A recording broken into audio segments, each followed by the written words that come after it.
How you going? My name's Ben Heaton. The date is coming up to it's the 22nd of June now. But the reason I wanted to have a yarn to you today was because on the 26th of this month, it's going to mark 20 years since the Bronzewing catastrophe in 2000, which I was involved in. And I just want to sit down and tell you my story about what I saw, what happened on that day, because anyone that knows me would know that I don't really talk about it much. And the reason for that is because it still terrifies me now, 20 years later. Yeah, I was working on the 13 level central side that day. It was getting towards the end of the shift.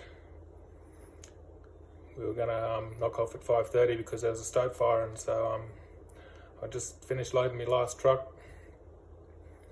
Victor his name was, I can't think of his surname, but Victor had headed up, and I'd done a quick sweep of my loading zone, and I was just about ready to head up too, so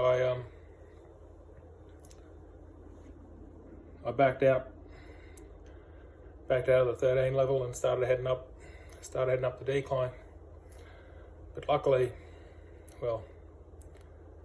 fortunately I saw a rock just on the edge of my loading zone as I backed up on the main decline, and I thought I'd better just clean that up. So I cleaned the rock up and swept back into the level where I was loading to pick the rock up.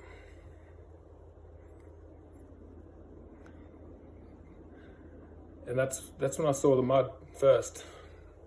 Up ahead of me on one of the Bud drill rigs was a bloke called Robbie Nico, really good drill operator, and I saw this mud running down past his drill rig. It was probably about a metre high. I was thinking to myself, where's that mud coming from? I was thinking maybe one of the bulkhead walls has given way somewhere. But I was just spinning out trying to work out where it had come from. Robbie was climbing up on his drill rig, trying to stay up out of the mud. I was there watching it, trying to work out where it was coming from, but then see the wall that had gave way on the 12 level, and that's where the stope was that I was bogging. And so the mud that I was looking at was coming down the decline and running in through the top access of 13 around my loading zone. It was probably going right down the decline behind me, which luckily I wasn't in front of. But the mud on 12 level must have found its way to the top of the stope that I was bogging and come down the stope as well. So I watched this mud come along, and then from over the other side where my stope was, another wall of mud hit it, and the whole level of mud in the whole loading zone, it jumped up about a metre. Now, I was diagnosed with post-traumatic stress disorder just after this incident. And I reckon that was where it got a hold of me just there.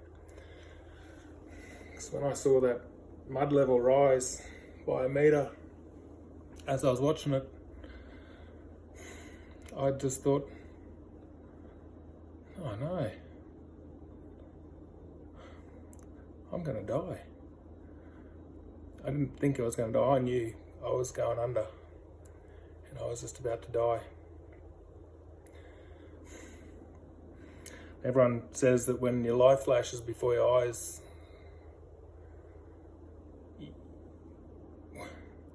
when you're about to die, your life flashes before your eyes. But for me, I knew I was about to die, but I didn't think of what I'd done in my life. All I could think about was all the things that I still wanted to do. I thought about how I wanted to be a dad, and how I still wanted to travel overseas and see the rest of the world. In that split second when I was coming to terms with the fact that I was about to die, all I could think about was all the things I was going to miss out on. So anyway, in those fractions of a second when I was just coming to terms with that, I guess I was also thinking about what I could do to get out of this. What could I do to survive? Squiddy was in the ute on the other side of me bogger there, and he was waiting to come out and go up as well. My first thought was that if we could get in that ute and get up into the level, we might be able to sit in an air pocket up there and survive a bit longer. So I shut the bogger down and I climbed over the bogger and I somehow got into Squiddy's ute. And I was trying to say to him, mate, get up into the level and we'll be able to get into an air pocket. Squiddy was saying to me, I can't, mate, the ute's floating. The ute that we were sitting in was actually going bonk, bonk, bonk, just floating against the bogger, and it dawned on me. So I thought, shit, the bogger, we can drive the bogger through this mud. So I climbed back out and climbed back onto the bogger, and she started up. So I started the bogger up, and I drove forward then, because Robbie Nico, the driller, he'd climbed up on the mesh, and he's climbing across the mesh towards the bogger, trying to stay out of the mud. So I drove forward and I lifted the bucket up, and Robbie climbed down into the bucket and he was saying, go, go, go up into the level. I backed back, and by that stage, Squiddy had got enough traction in the ute that he was able to drive the ute up into the level. And I followed him up with Robbie in the bucket, and Robbie was going, faster, faster, go faster. So we got up there into the level. That's when we met Ian Henry and Graham Charles were up there charging a face. They were in an IT, so we pulled up and we had a yarn to them, and that's when they made the emergency call. They got a response and they said, we're not sure what's happening, but we think a bulkhead wall's given way somewhere and the mine's filling up. They said, if you've got to go through any mud, don't do it, just stay where you are. So we had a little brief conference there with us, and we just said, no, if the mine's filling up, we're not going to stay here and wait. We're going to try to get out. So we all hopped in the IT. We drove out back to the entrance of the level. We're going to start heading up, if we could. When we got out to the entrance of the level, we drove through the loading zone, which is full of mud, and out towards the decline. The mud in that loading zone was up to the top of the IT wheels as we drove through it, but you drove through all right. And the decline, that mud that we were driving through was where the mud had filled the whole mine up to. It was full up to 13 level, so that meant that Ludi on the jumbo down the decline wasn't going to be coming out. Robbie was going off his head then too. Robbie wanted to go down and try to get Ludi out, but we were trying to say, mate, the mine's full of mud. Mine's full of mud, Robbie, we can't get in there. So we kept trying to drive out.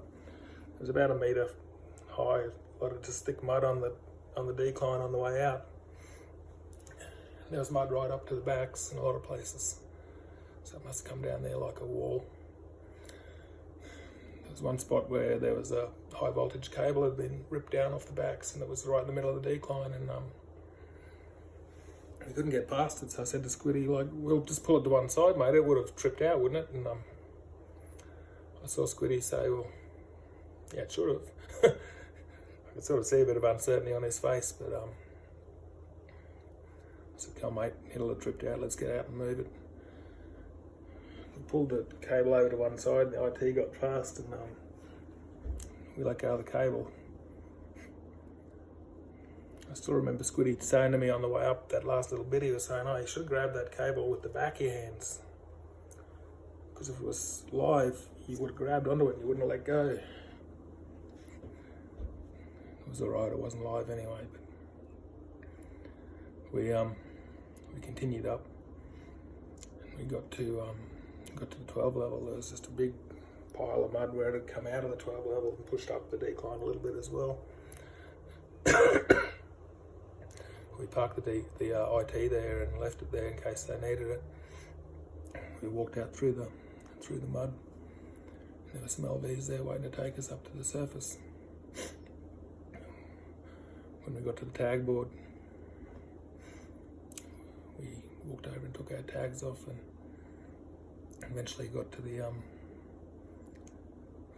point where there was just 3 tags left. That was Shane Hamill, Ludi, Troy Woodard, and Timmy Bell was still on the board.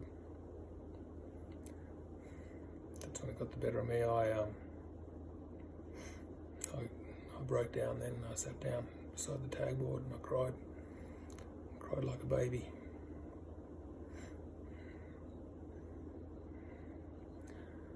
But yeah, it was just lucky that we got out. 2 blokes that were my cross shift when I was working at Bronzewing were Kevin Kirkwood and Steve Eyre.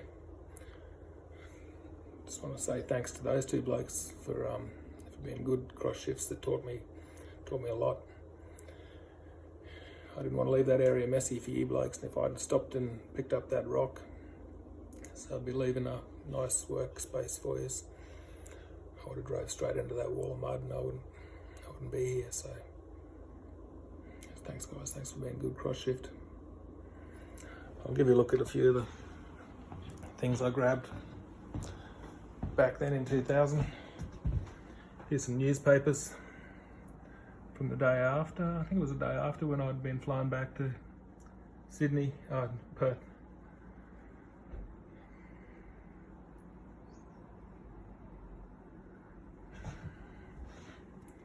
Some 3D images of the mine, this central and discovery sides.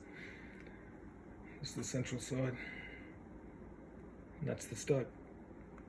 They were 3/4 full of mud when the wall let go.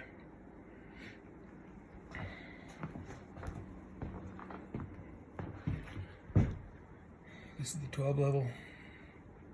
That's the stope that let go. The IT that Belly was going to pick up was parked right in front of that wall.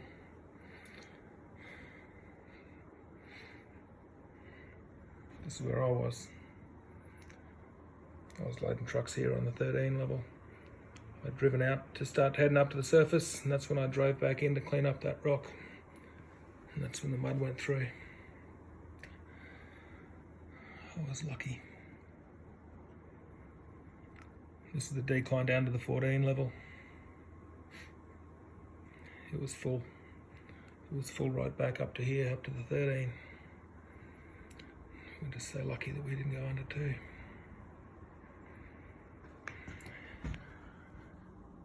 Have a look at this. This is the backfill summary from that stope. Hopefully you can pause that and have a read of the report the last few days leading up to that incident. Some high pressure readings, but they thought it was alright to fill. A terrible accident. But yeah, that's my story from Bronzewing anyway, and I'm lucky and thankful that I got 20 more years. It's 20 years coming up. And Ludi, Troy and Belly, rest in peace. Don't think this day goes past when I don't think about you blokes still. That was 20 years ago.